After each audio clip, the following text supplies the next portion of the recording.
क्या अभी तक पुष्टि हुई है? क्योंकि जो बीएलए है उसने काफी बड़ा दावा किया है। उन्होंने कहा है कि 100 से ज्यादा लोगों को उन्होंने अपने कब्जे में ले रखा है। 6 पाकिस्तानी सिक्योरिटी फोर्सेस के लोग मारे गए हैं। अभी तक क्या खबर निकल के आ रही है?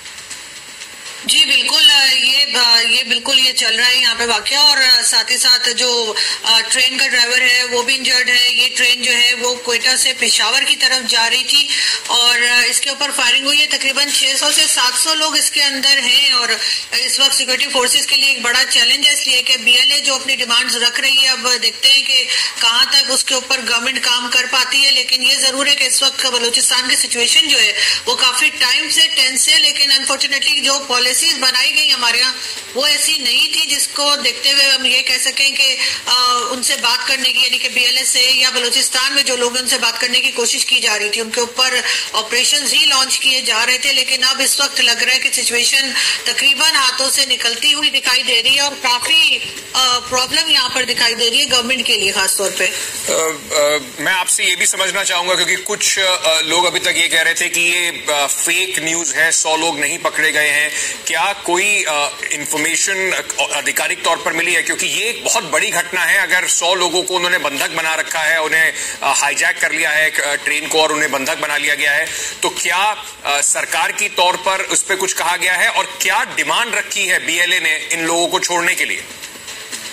देखिए, सबसे पहले तो वो जहां तक मैंने सुना है, जहां तक हमें न्यूज आई है, वो ये कि इस ट्रेन के अंदर जो लोग थे वो तकरीबन 600 से 700 लोग बताए जा रहे हैं। और साथ ही ये भी कहा जा रहा है कि बीएलए ने जो ऑपरेशन लॉन्च किए गए हैं पाकिस्तान की फोर्सेस की तरफ से, जो वहां पर अटैक्स किए जा रहे हैं और बीएलए को पकड़ने के लिए या उन्हें रोकने के लिए, उसको रोकने की डिमांड की है। उन्होंने ये कहा है कि ये अटैक्स जो है ये फौरी तौर पर बंद हो जाने चाहिए।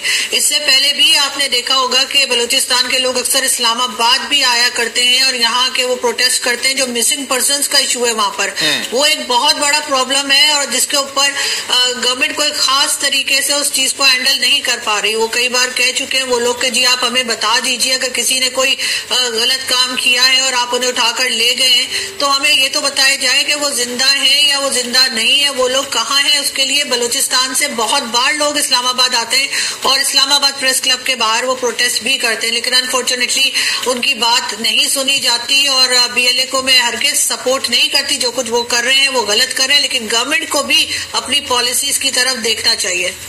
आपको जिस तरह से आप कह रही हैं, आप बहुत ये जरा थोड़ा सा हमारे दर्शकों को ये भी बता दीजिए कि बीएलए क्या गुट है, क्योंकि ये लगातार वहां पर बलूचिस्तान के अंदर इनके हिसाब से जो ज्यादती हो रही है, पाकिस्तान आर्मी ने कब्जा किया हुआ है, उसके खिलाफ ये लड़ाई लड़ रहे हैं।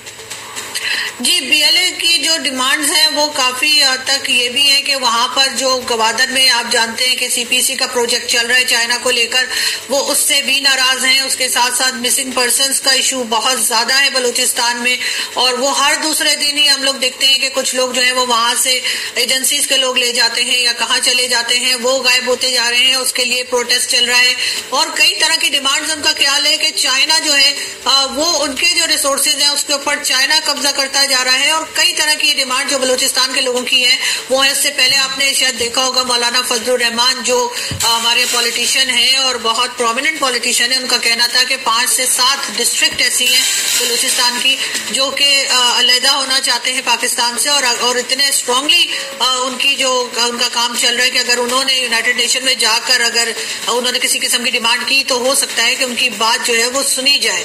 तो सिचुएशन इस हद तक पहुंच चुकी है। लेकिन क्योंकि हमेशा से पाकिस्तान में चाहे वो केपीके हो या बलूचिस्तान हो, उनको एक समझिए एक सेकंड क्लास सिटीजन के तौर पे ट्रीट किया जाता है, छोटे सूबे के तौर पे लिया जाता है, उनकी बात नहीं सुनी जाती। लेकिन अब हालात जो हैं वो काफी हद तक गवर्नमेंट और जो आर्मी के लोग कह रहे हैं कि वो डिटेल्स अभी तक हमारे पास नहीं आई है, लेकिन ये जरूर है कि वहां पर इस वक्त जो सिचुएशन है वो काफी टेंस है।